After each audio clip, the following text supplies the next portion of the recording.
All right, sixth graders, this is to help you with question 5 on CR 13. It says find the quotient. All right, when we're dividing by decimals, the number that you're dividing by, you need to rewrite as a whole number. So in order to rewrite this as a whole number, I'd have to move my decimal point over 2 places. I'd have to multiply that by 100. If I'm moving this decimal 2 places, you go to the inside of the division box, you must also move that decimal over 2 places. So let's do a rewrite.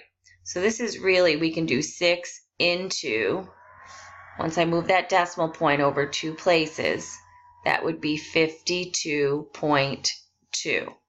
You then drag that decimal point right up, right where it is. Then for the rest of the problem, you don't think about or worry about the decimal. All right, let's take a look.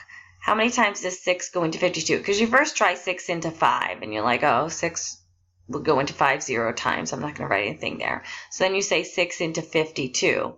Well, 6 times 8 is 48. So you put that 8 right above the 2.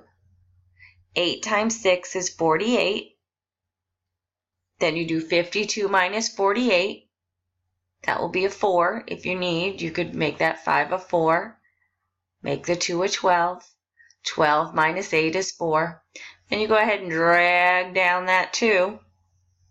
You'll notice I don't worry about my decimal point. In division, once I've placed the decimal point, I don't think about it again. How many times does 6 go into 42? Oh, 6 goes into 42 7 times. 7 times 6 is 42. That zeroes out. My answer is 8.7. How could I do a check?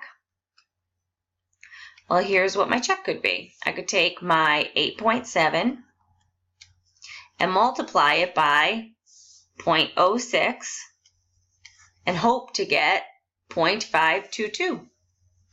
6 times 7 is 42. Put down a 2, carry a 4.